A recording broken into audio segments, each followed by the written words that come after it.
Dyslexia में reading disorder जिसमें आपके प्रोनाउंसिएशन में मिस्टेक होती है या साउंड को पहचानने में, और या तो मीनिंग कि आप पढ़ तो लेते हो सेंटेंस को, वाक्यों को, लेकिन समझ नहीं पाते। तो ये क्या है?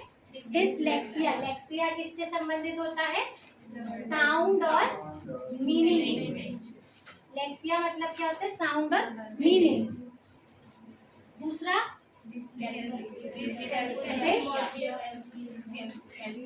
कैलकुलिया, कैलकुलेशन से संबंधित, जिसमें मैथ्स से रिलेटेड प्रॉब्लम आपको समझ में नहीं आती। जैसे मैथ्स में कुछ वाक्य लिखे होते हैं, जैसे मीना ने 2 रुपए में 10 चॉकलेट्स खरीदी और अपने दोस्तों में बराबर बराबर बांटी। तो 5 दोस्तों को बराबर बराबर बांटी, तो बताओ एक को कितना मिला?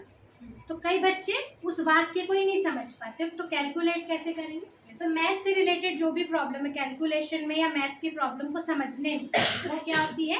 डिसकैलकुलिया। फिर ग्राफिया। ग्राफिया किससे संबंधित है? ग्राफिक्स, जिसमें रिटन राइटिंग की बात आती है।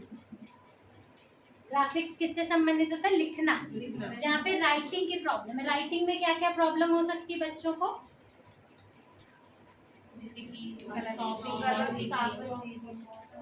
100 को वॉज लिख दिए, या हैंड राइटिंग वाली जो प्रॉब्लम होती है वो भी ग्राफिया में आती है। जैसे हमको पता है कि जो अरेंजमेंट है लेटर्स का वो कैसा होना चाहिए।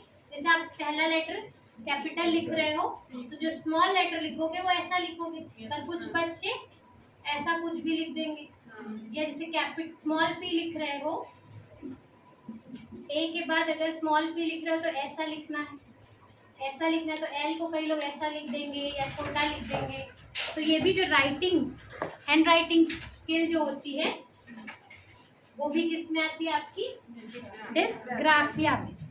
ग्राफिक्स से रिलेटेड जो डिसऑर्डर है वो डिसग्राफिया। और डिस्प्रैक्सिया, ये क्या है? तो मोटर एक्टिविटी में आपने क्या देखा? दौड़ना, जो फिजिकली एक्टिविटी। लैंग्वेज की अगर हम बात करें तो लैंग्वेज में कौन सी मोटर एक्टिविटीज होती है? क्योंकि दौड़ना, भागना, कूदना, ये सब लैंग्वेज स्किल तो नहीं है, लैंग्वेज स्किल नहीं है।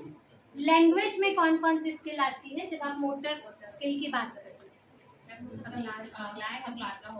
बोलना है ना, जो आप एक्टिविटी कर रहे हो, जैसे बोलना या लिखना, ये दोनों कौन सी एक्टिविटी है?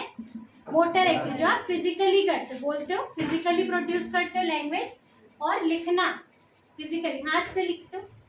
तो अब देखो यहाँ पे आप बोलोगे पढ़ने में अगर दिक्कत आ रही है तो पढ़ना 2 तरीके से हो सकता है। एक तो फिजिकल एक्टिविटी, और दूसरा आप पढ़ रहे हो लेकिन समझ नहीं रहे। तो अगर वो उस एक्टिविटी में इन्वॉल्व ही नहीं हो रहा है तो वो क्या होगा? डिस्प्रैक्सिया, क्योंकि वो मोटर स्किल नहीं कर पा रहा। वैसे ही बोलने में वो इन्वॉल्व नहीं बोल पा रहा, वो तो अलग चीज है। और लिखना, यहाँ पे देखो लिखना क्या है? डिसग्राफिया। अगर लिखने में कोई डिसऑर्डर है तो आप उसको क्या बोल रहे थे? डिसग्राफिया। फिर यहाँ पे लिखना अगर है तो डिस्प्रैक्सिया कैसे हो जाएगा? कब होगा? लिखना यहाँ भी है, लिखना यहाँ भी है। कब होगा? जब वो लिख तो रहा है लेकिन गलत लिख रहा है, पर वो उस प्रैक्टिस में इन्वॉल्व तो है। वो गलत लिख रहा है अलग चीज है, लेकिन वो इन्वॉल्व है, तो वो लिखने में आ जाएगा। लिख रहा है पर गलत लिख रहा है, सही नहीं लिख पा रहा है, तो वो डिसग्राफिया। लेकिन अगर वो राइटिंग में इन्वॉल्व ही नहीं हो रहा, ठीक है, तो वो क्या होगा? डिसप्रैक्सिया। बोलना क्या होता है? मोटर स्किल में इन्वॉल्व ना होना।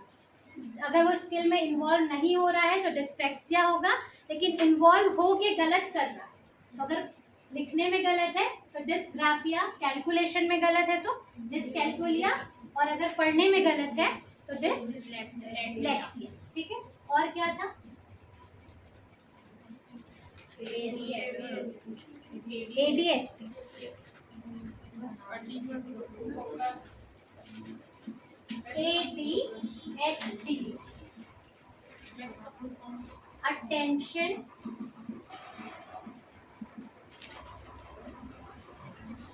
Attention deficiency, attention deficiency, hyper active disorder, किससे संबंधित है? इसका फुल फॉर्म क्या है? अटेंशन डेफिशिएंसी मतलब क्या होता है? अक्षमता। एफिशिएंसी मतलब क्षमता, एफिशिएंसी मतलब क्या होता है? दक्षता, जो कुशल हो। एफिशिएंसी मतलब दक्षता, जो कुशल हो, और डेफिशिएंसी मतलब अक्षमता, मतलब जिस चीज को करने के अक्षम हो, ना कर सके। क्या ना कर सके? अटेंशन, अटेंशन मतलब फोकस। किसी काम को अगर करने के लिए जो आप स्किल सिखा रहे हो, बच्चों को जो पढ़ा रहे हो, अगर उसमें उसका फोकस नहीं है तो वो क्या होता है? ADHD। तो ये किसी तरह का डिसऑर्डर नहीं है, देखा जाए ये कोई लैंग्वेज डिसऑर्डर नहीं है।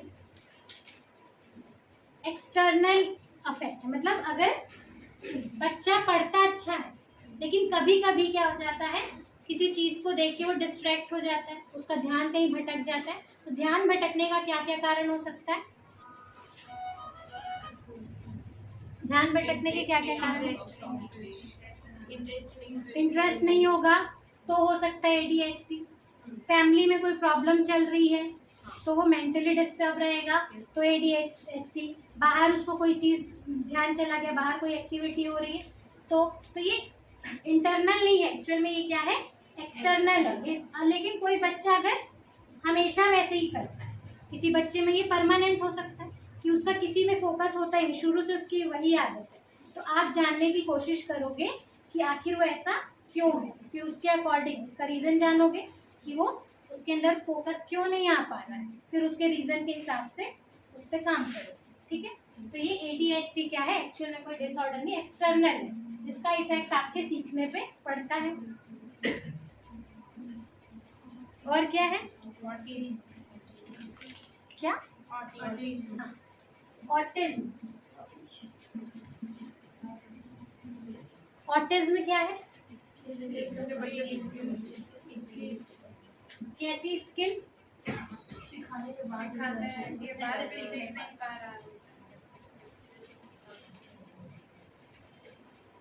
स्किल मतलब कोई भी स्किल हो सकती है। आप अभी यहाँ पे लैंग्वेज स्किल की बात करो तो लैंग्वेज में आपकी 4 स्किल होती, listening, speaking, reading and writing. उनमें से अगर किसी भी एक स्किल में वो कवर नहीं कर पा रहा, या तो वो ठीक से सुन नहीं पा रहा है तो सुनने की प्रॉब्लम है, या पढ़ने की प्रॉब्लम है, मतलब इसमें सारी चीजें इन्वॉल्व हो जाएगी। क्यों सारी चीजें इन्वॉल्व होगी? क्यों इन्वॉल्व होगी?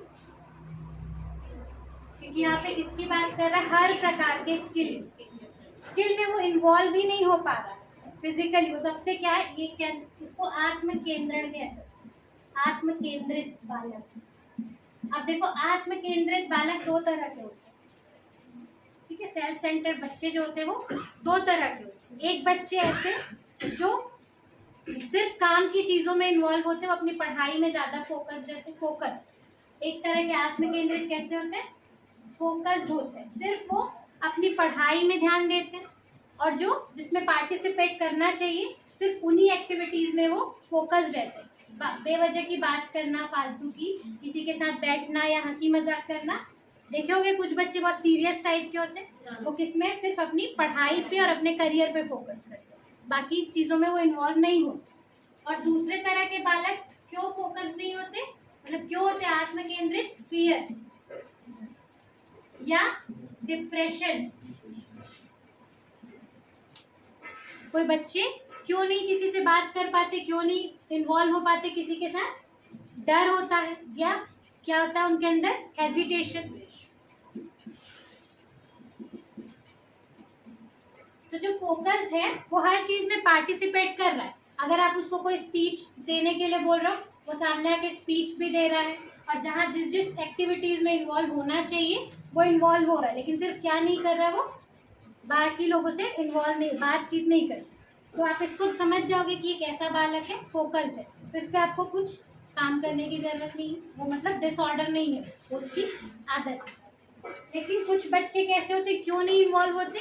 फियर होता है, डिप्रेशन होता है, हेजिटेशन होता है, इसकी वजह से ना तो वो किसी से बात करते हैं, ना फ्रेंड्स बनाते हैं, ना क्लास की एक्टिविटीज में पार्टिसिपेट करते हैं। तो ऐसे बच्चों को हम क्या बोलेंगे, डिसऑर्डर। कैसा डिसऑर्डर? ऑटिज्म। मतलब वो किसी भी स्किल में इन्वॉल्व ही नहीं हो, इन्वॉल्व हो लेकिन गलत हो तो समझ में आता है। गलत हो रहा है तो देख लोगे कि किस चीज़ में वो गलत है, किस चीज़ को वो सही नहीं कर पा रहा है। अगर ठीक से पढ़ नहीं पा रहा है तो डिसलेक्सिया है, उसको ठीक से कैलकुलेट नहीं कर पा रहा है तो डिसकैलकुलिया है, ठीक से लिख नहीं पा रहा है तो ये हो। लेकिन अगर वो इन्वॉल्व ही नहीं हो रहा है